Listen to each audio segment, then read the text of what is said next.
Whoa, whoa, whoa. Welcome to Topic 8, Pedigrees. We'll cover genetic disorders at another date. A pedigree is a family tree that describes the interrelationships of parents and children across generations. And let's take a look on the left to see all the symbols.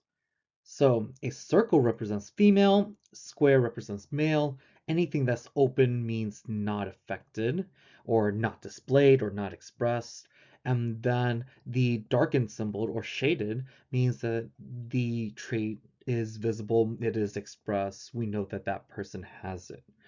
And pedigrees can be used to make predictions about future offspring.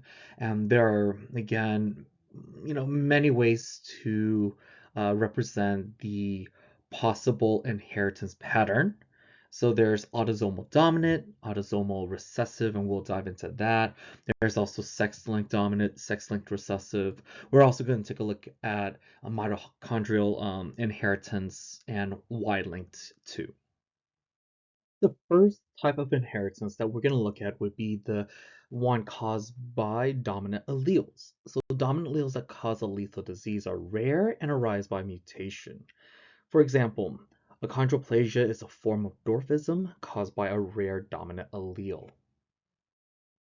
Now we're going to take a look at a pedigree with an autosomal dominant trait. Widowspeak is an autosomal dominant trait, but how can we tell if we're looking at it from a pedigree standpoint? So the first thing we need to note is the circled portion of the pedigree. Two parents who have the trait have a child who does not have the trait. So what that means is that the parent must be heterozygous, okay? That's the only way we can have a recessive kid. So this clearly tells me that the shaded portion of the pedigree will be autosomal dominant. Also, the trait cannot skip generations. Additional tips, y'all. Every person with the abnormal phenotype has an affected parent. As seen here, boom, affected parent.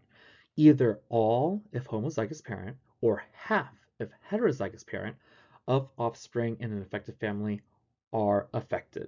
And we see that with this current pedigree we have. And then again, every generation is affected. Now we're going to take a look at the recessively inherited disorders. Many genetic disorders are inherited in a recessive manner. These range from relatively mid to life-threatening, and again, recessively inherited disorders show up only in individuals homozygous for the allele. Also, recessive disorders also have the term carriers. So carriers are heterozygous individuals who carry the recessive allele but are phenotypically normal. Okay? Most people who have recessive disorders are born to parents who are carriers of the disorder. An example would be albinism. Let's take a look at a pedigree with a recessive trait. So the ability to taste a chemical called PTC, a bitter taste, is an autosomal recessive trait.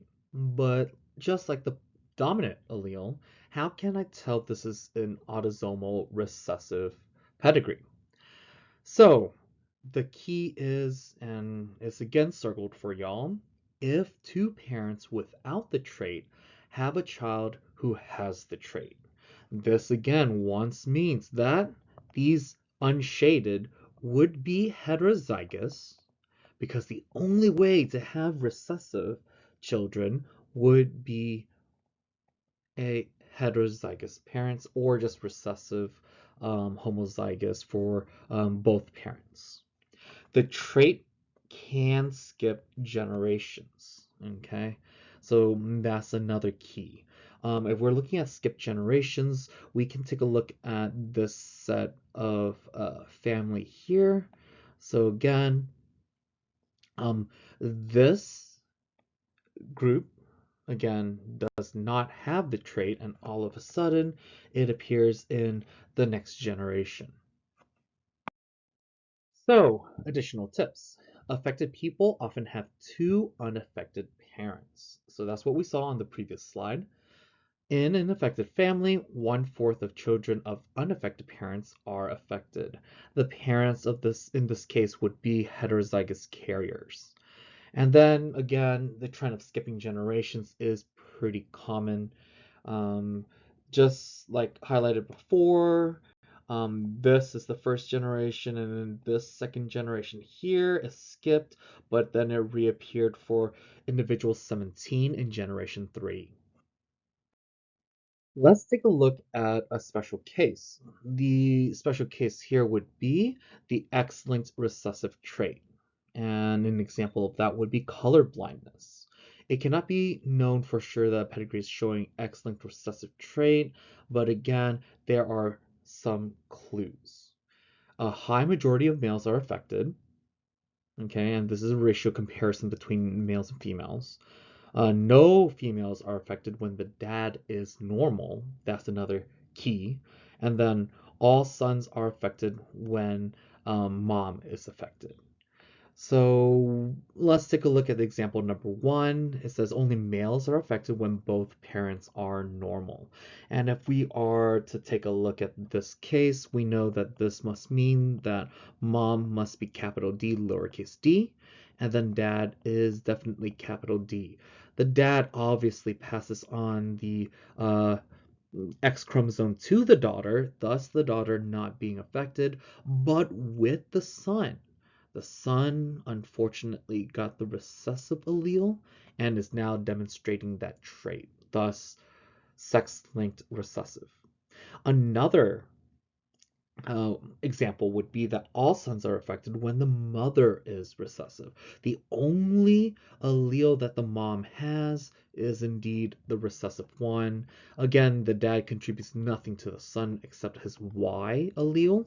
And so over here, the boy has no choice but to accept that recessive allele on the X chromosome.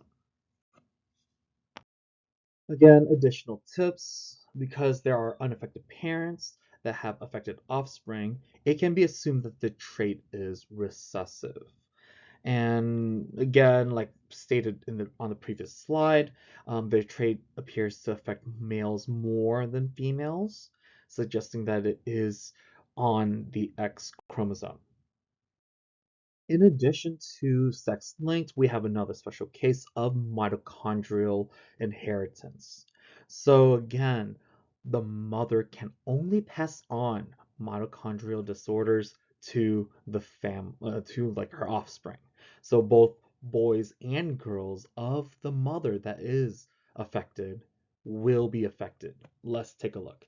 So the mom here is affected, and then child, child, child, child, child, child, not child, child, child, child, and child. They are all affected. Now, when this family is created, notice that all the offspring, regardless of boy or girl, has the affected trait, which means it must be mitochondrial, and mother to daughter, and then daughter to the rest of the family. Now, the boy that's affected here got married with a person who doesn't have the trait, and notice that the trait is not passed on because the boy cannot pass on his mitochondria to his children, only the mother, and in this case the mother is not affected. Therefore, this is a clear example of mitochondrial inheritance. Another special case would be the Y-linked trait. So this affects only boys or males. So again, this father here passes on to his sons only. Notice all daughters are unaffected. And now when the son got married and he has kids, it is passed on to his boys, but not his girl. Thus, Y-linked trait at its finest. In this class, you will have to determine the mode of inheritance or to determine what this pedigree is displaying. An autosomal dominant, autosomal recessive, sex-linked recessive, sex-linked dominant, mitochondrial inheritance, or Y-linked trait. In order to do that, we need to use the following steps, and it always works for me. So first off, we need to eliminate mitochondrial inheritance. So if the mom passes it down to all of her children and it keeps going from female to all children, then it is mitochondrial inheritance. Then we need to quickly eliminate Y-linked as well, as it only affects the males and is directly from male to male in every generation. Those are quickly, easily eliminated. And once you rule them out, then you must check to see if the trait is dominant or recessive. Once you pick one of those, you must check to see if it is indeed sex-linked or not sex-linked. And then that is it. Let's work on one together. So this is a pedigree in which we need to determine the mode of inheritance. Let's take a look. First step, I need to make sure it is not mito or Y-linked. Taking a look, I see an affected mom and two unaffected children. So mito is crossed out. Now I need to quickly check for the Y-linked. So looky here, dad, but the dad didn't pass on to his boy here, so Y-linked is also eliminated. Very quick, okay? So now number two, we need to know if it's dominant or recessive. So it is indeed a plug and chug. A lot of students don't like to do that, but that's unfortunately the case. So let's do plug and chug. Now, I'm going to leave the second allele open until we know what is what, but it's easy to quickly label all of my recessive. Okay, so this is Mr. Tran assuming that it is following a dominant inheritance, and I need to check to see if it is a possible pedigree for that mode. So everything shaded should be dominant, okay? But I don't know what dominant heterozygous or homozygous yet. So in order for us to have recessive children in this generation here, I know that this dad must be heterozygous. Same here. If I have a recessive, I must have heterozygous. This is heterozygous. And again, same thing here. If I have a recessive, I must be heterozygous. And there's no way for all of these that I'm shading in or filling in to be homozygous. Now, I take a look at this special family here. Notice that there is a dominant, but I have two recessive parents. This is not possible. So the dominant trait cannot be assumed. Okay, so dominant cannot be it. Now I have recessive. Okay, and then we can do a quick check to make sure recessive works. And I'm going to choose this here as well.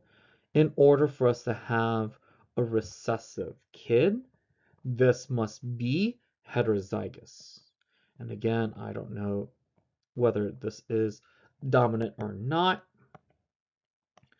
or like heterozygous or homozygous, so I am filling in just with this empty space.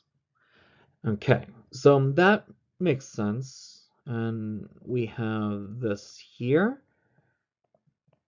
These are all possible genotypes, I would say. So recessive to recessive checks out. Over here, I must again, not too sure.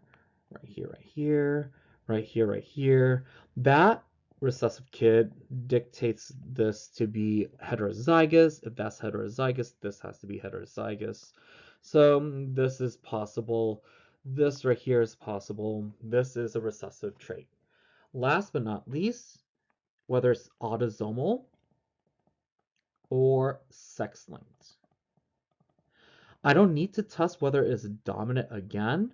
once I have eliminated the first time. So I'm checking to see if it follows um, a sex-linked recessive. And if it does not, it is automatically going to be autosomal. Okay, so let's fill it in.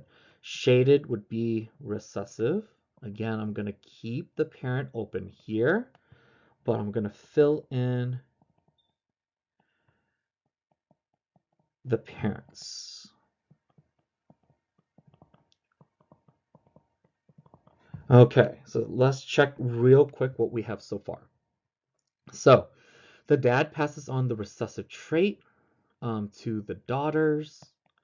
And again, it is possible. It is also possible because the mom has a dominant allele that she can pass on to mask it. So this is a possible path so far. Let's take a look at the second family. So again, filling this in and then filling this in. So dominant and then unknown. So over here, the dad can pass on his dominant over here. Mom can pass on the recessive to the boy. It makes sense. Let's continue this dominant. And then we have dominant. We have dominant. And then we have recessive. So just taking a look at this, we know that this must be a heterozygous there, a carrier. But note, the dad is dominant, and then the daughter must be dominant. But there's no dominant on the X here. They're both recessive. So automatically, I know that this can't be sex-linked. This right here is not possible. It is not sex-linked. This pedigree is going to be autosomal recessive. And that's how you solve for the mode of inheritance for a pedigree, y'all. Very methodical, semi time consuming, but if you look for all of your tips and tricks, that might help you narrow it down and do a quick check rather than a plug and chug. Okay?